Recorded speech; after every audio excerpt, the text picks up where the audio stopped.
Direito Administrativo da Faculdade Nova Roma.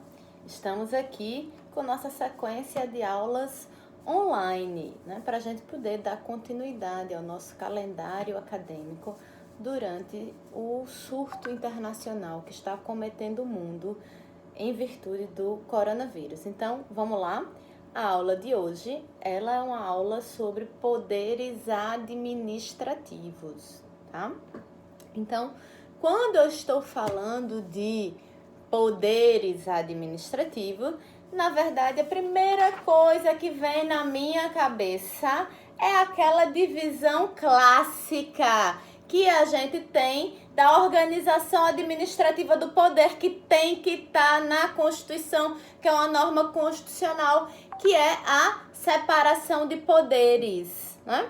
Então, a separação de poderes, eu sempre digo assim para os meus alunos, é a organização horizontal do poder, é a divisão do poder em executivo, legislativo e judiciário.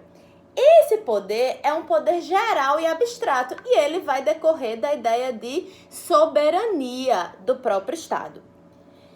Na verdade, quando eu falo, e os livros de direito administrativo falam de poderes administrativos, eles estão falando da função típica do poder executivo e atípica do poder legislativo e judiciário quando administram. E nesse exercício da administração, dos atos administrativos, então, vai sim existir modalidades de poderes. Então, eu não estou falando desse poder lato sensu, mas sim de modalidades de poderes que eles são do agente administrativo, aquele agente público que está impelido da função administrativa, ok? Então, vejam só, esses poderes que a gente vai começar a estudar agora, eles são poderes decorrentes do exercício do poder.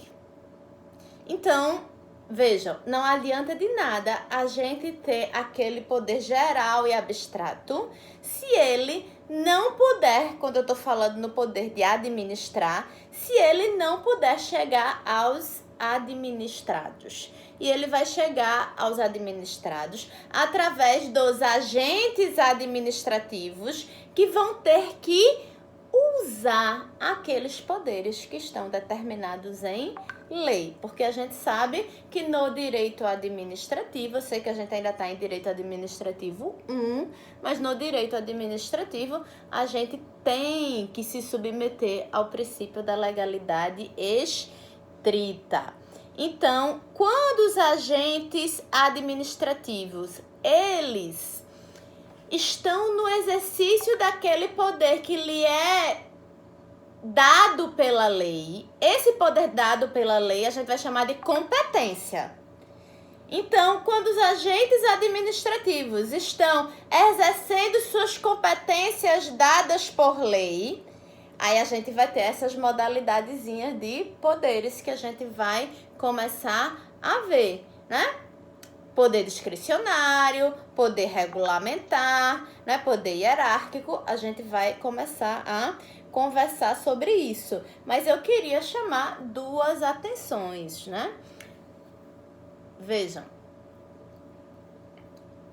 nessa questão do uso do poder, do exercício do poder pelos agentes administrativos dentro dos limites da lei, a gente precisa pensar que esse, na verdade, por isso que a maioria dos doutrinadores chamam de poder-dever. Porque não é exatamente uma faculdade, entende? Então, aquele agente que tem aquela competência determinada por lei, ele é obrigado a agir. Como ele é obrigado a agir, a gente vai chamar de poder-dever, ok? Por isso, muito cuidado com as omissões, tá? Muito cuidado com as omissões. Imagine, por exemplo, tá? Um secretário de Estado, caso concreto, um secretário de Estado que ele tem por competência, tá? A função de controle, tá? A função de controle de atos administrativos que levam à despesa. E ele foi omisso nesse controle, porque ali estava imposto a ele que ele tinha que estabelecer certas funcionalidades, que ele tinha que estabelecer certos despachos e ele não fez. Então, ele foi omisso.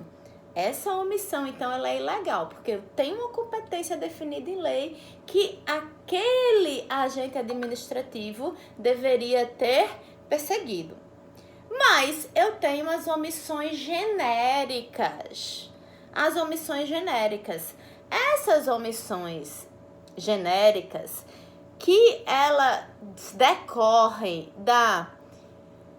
eu diria assim, inúmeras obrigações de agir que os agentes administrativos, principalmente aqueles que estão no poder executivo, têm, e que eles não conseguem agir, não porque eles foram omissos exatamente na ação deles. Não porque eles deixaram de observar uma variável, deixaram de fazer um despacho de autoridade, não por isso, mas sim porque o Estado não tem as condições para oferecer isso. É o que a doutrina vai chamar de reserva do possível. Vamos lá para o plano teórico. Esse negócio de reserva do possível é algo que eu, Anne, enquanto professora, eu tenho muitas ressalvas, mas a reserva do possível, não é? Ela foi elaborada, não é, pelo Richard Posner, para dizer o seguinte: olha, as possibilidades materiais do Estado, elas são finitas. Então, aquele agente administrativo, ele não está agindo, ele está sendo omisso naquele dever dele de entregar um medicamento caro à população, porque aquele ente estatal não tem o recurso para adquirir aquele equipamento. Essas omissões, elas são chamadas de omissões genéricas. Então, elas não, apesar de não cumprirem o que a legislação impõe como competência em maneira plena para aquele agente administrativo, né, elas não seriam exatamente uma ilegalidade, pelo que a jurisprudência até agora consolida. Mas eu quero chamar a atenção, e em tempos de coronavírus, isso é muito importante, não é? O Supremo Tribunal Federal já se posicionou há bastante tempo, tá? Que o que se chama de princípio da reserva do possível, ele fica sopesado, ele fica mitigado, ele não é desculpa, para falar no popular aqui pra gente entender, ele não é desculpa quando eu tô falando da atenção aos direitos à saúde, porque eu tô falando de direitos fundamentais. Por isso que vira e mexe, nós vemos decisões judiciais obrigando o Poder Executivo a agir. E aí, quando ele está cumprindo, quando o agente administrativo do Poder Executivo, o secretário de Saúde Municipal, por exemplo, está cumprindo a decisão judicial, mesmo, né, que aquilo não estivesse previsto, por exemplo, no orçamento, na lei orçamentária, né, ele está no exercício do seu dever de agir, do seu poder dever de agir, no exercício da sua competência, tá? Mas vejam, a outra coisa, eu disse que eram duas coisas que eu queria chamar a atenção. A outra coisa que eu quero chamar a atenção é quando se extrapola os limites da competência. Quando se extrapola os limites da competência, eu tenho abuso de poder. E o abuso de poder, eu vou dividir ele de duas formas. O excesso de poder, eu simplesmente extrapolei. Ou o desvio de poder. O desvio de poder é quando aquele agente administrativo, no exercício do poder que lhe é conferido pela lei, ele tem finalidade diversa do que a finalidade pública, do que a supremacia do interesse público, que a gente sabe que é indisponível. Então, o abuso de poder, ele é sempre ilegal, ok? Vejam só, vamos passar para a segunda fase da aula. Mas vamos aqui, seguir o fluxo. Veja, quais são as minhas modalidades? Eu tenho vários doutrinadores que eles vão dizer o seguinte, olha, eu tenho o poder vinculado. Mas o doutrinador, né, professor José dos Santos Carvalho Filho, que vocês sabem que é o livro que eu adoto para essa disciplina, mas tem tantos outros excelentes, tá? Ele faz uma reflexão que é muito importante. Se o poder vinculado, na verdade, é um poder ou ele é uma atividade. A gente vai estudar isso muito melhor quando a gente for estudar atos administrativos. Tudo isso aqui são preâmbulos para os atos administrativos, né? Que é o coração dessa disciplina. Então, vejam, o poder vinculado, já que a maioria dos doutrinadores chamam assim de poder vinculado, o agente administrativo, ele é um mero executor daquilo que está na lei. A lei diz que eu tenho que ter o requisito A, B e C para ter uma autorização do poder público municipal para construir. Se eu cumprir aquele requisito, o poder público municipal tem que me entregar. Isso, então, na verdade, é um poder vinculado, é uma atividade vinculada, tá? Mas, veja, se a função mesmo do poder executivo é administrar, pensem como está sendo importante a atuação do poder executivo nesse momento da gente de crise. Então, a função do poder administrativo, ela é administrar. Se nós só tivéssemos atividades vinculadas, não é? O administrativo, o poder executivo, na verdade, ele seria subordinado ao poder legislativo.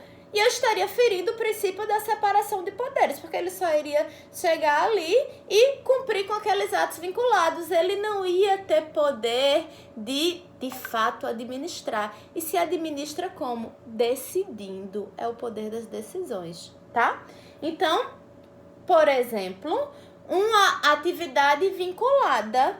Se alguém pratica um fato gerador de um tributo, então a administração tributária, ela é obrigada a fazer o lançamento, ela não tem a faculdade. Por isso que é uma atividade vinculada, se fala poder vinculado. Essa é uma das modalidades de poder. O outro, que é muito relevante aqui pra gente, é o poder discricionário.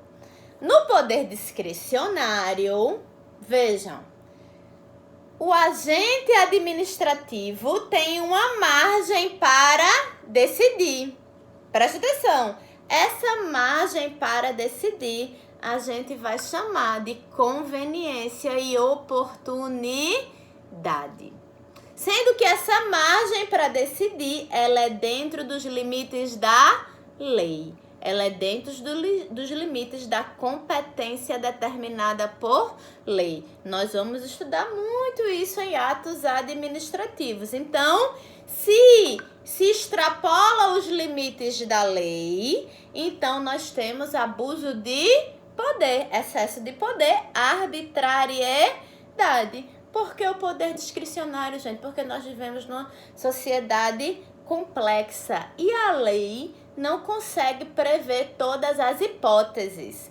Além da lei não conseguir prever todas as hipóteses, a lei também trabalha com conceitos abertos, né? Conceitos jurídicos indeterminados. E isso aí, então, dá uma margem, tá? Para o agente administrativo na função de administrar, seja ele do poder executivo, do poder legislativo, do poder judiciário, para que ele decida, ok?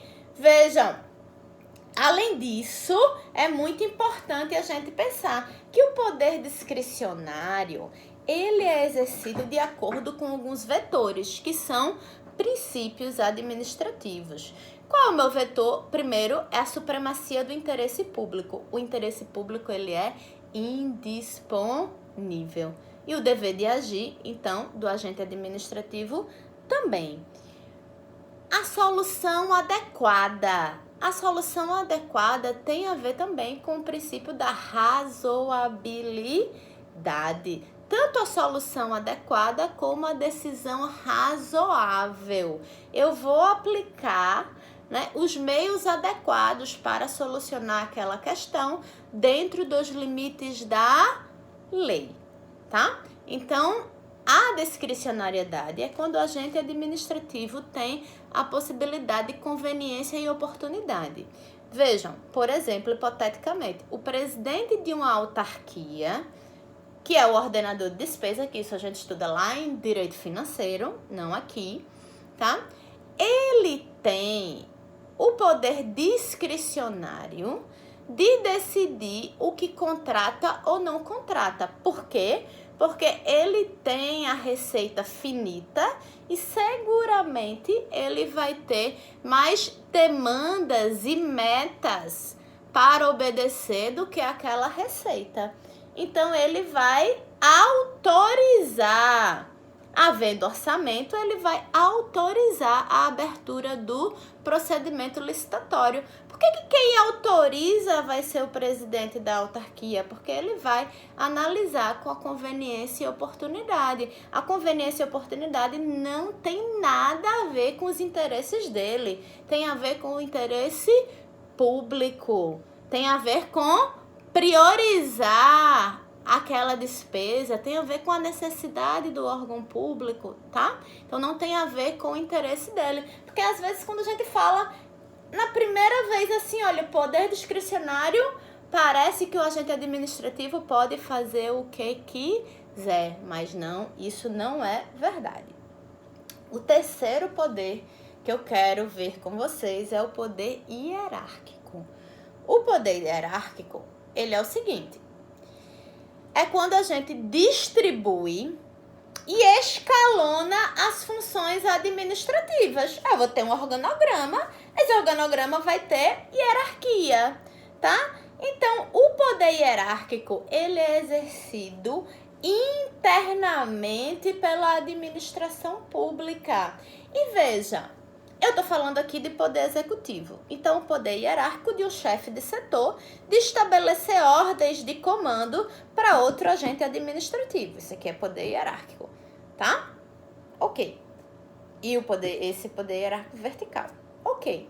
Mas vejam, no poder judiciário, quando ele está no exercício da função atípica de administrar, o magistrado, ele não só redige decisão judicial, ele não só realiza audiência. O magistrado, ele determina ordens para o analista ou para o chefe de secretaria da vara. Então, aí ele está no exercício do poder hierárquico, ok? Então, o poder hierárquico, ele vai existir nos três poderes, tá? No poder executivo, no poder legislativo e no poder judiciário, tá? Ele é inerente, só para pensar assim, ele é inerente à chefia. Se eu tenho chefia de setor, chefia de departamento, eu tenho ali poder hierárquico. Veja como é simples. Além disso, eu queria aqui falar com vocês sobre poder disciplinar. E não vamos confundir poder disciplinar com poder de polícia. O poder de polícia é assunto da próxima aula, tá? Aqui eu tô vendo poder disciplinar. O poder disciplinar é o condão, é a possibilidade que existe do agente administrativo aplicar punições, seja aos servidores públicos, ou empregados públicos, sejam as empresas contratadas pelo poder público. Então, esse poder disciplinar, ele vai se aplicar, por exemplo, tá? Internamente na administração, quando algum agente público determina a instauração de uma sindicância para apurar se um servidor A cometeu uma infração. Então, nesse momento, internamente vai se instaurar, no âmbito da União, porque a lei estadual não fala em nenhum momento em processo administrativo disciplinar, mas é de natureza jurídica processo administrativo disciplinar, mas abstraindo do Estado de Pernambuco.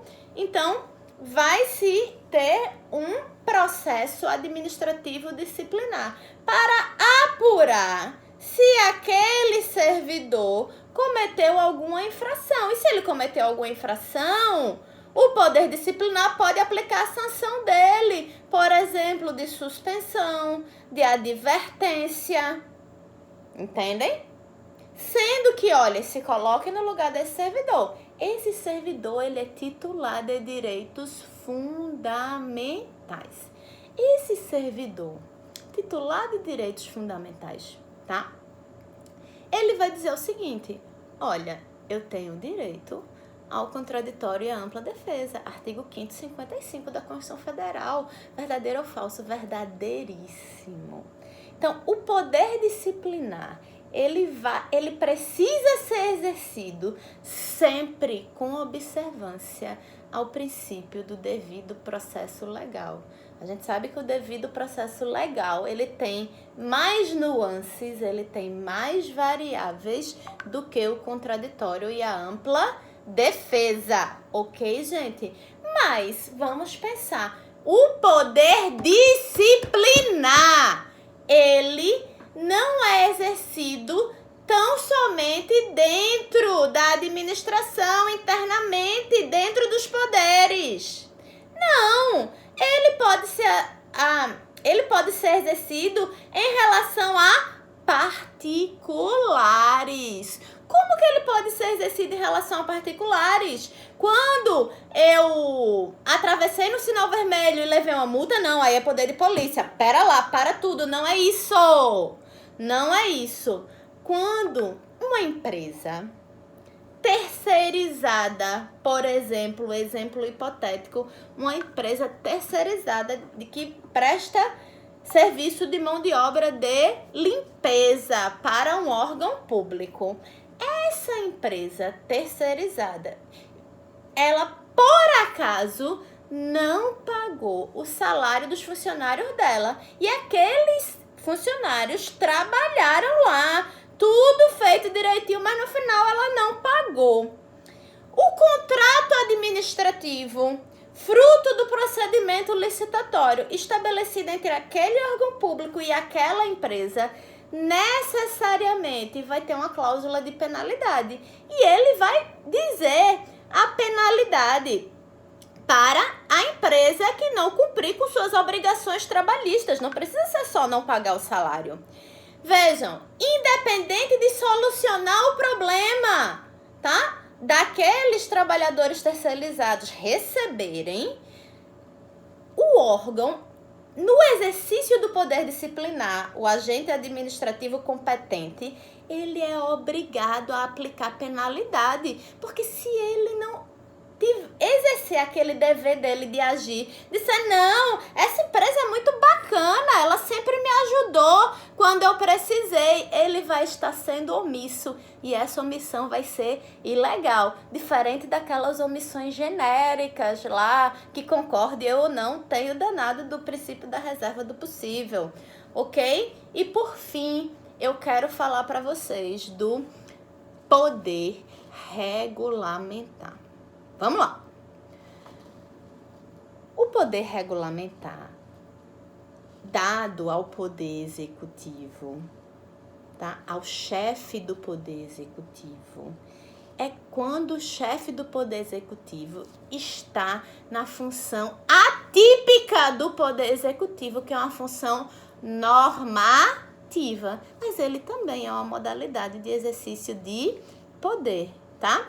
Então, no regime constitucionalista nosso, apesar de ter algumas divergências pontuais, tá? Se entende tão somente que o Poder Executivo pode emitir decretos regulamentares. E pra gente ir finalizando aqui nossa aula e contextualizar com a realidade do Brasil. Vejam, vocês podem dar um Google e procurar aí decreto número 10.282, de 20 de março de 2020.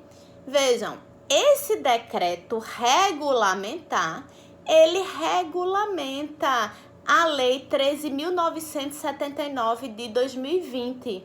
A Lei 13.979 de 2020, isso aqui eu tô tudo falando da União, tá? A Lei Federal, repetindo, 13.979 de 2020, ela dispõe sobre as medidas para o enfrentamento da emergência de saúde pública de importância internacional decorrente do coronavírus.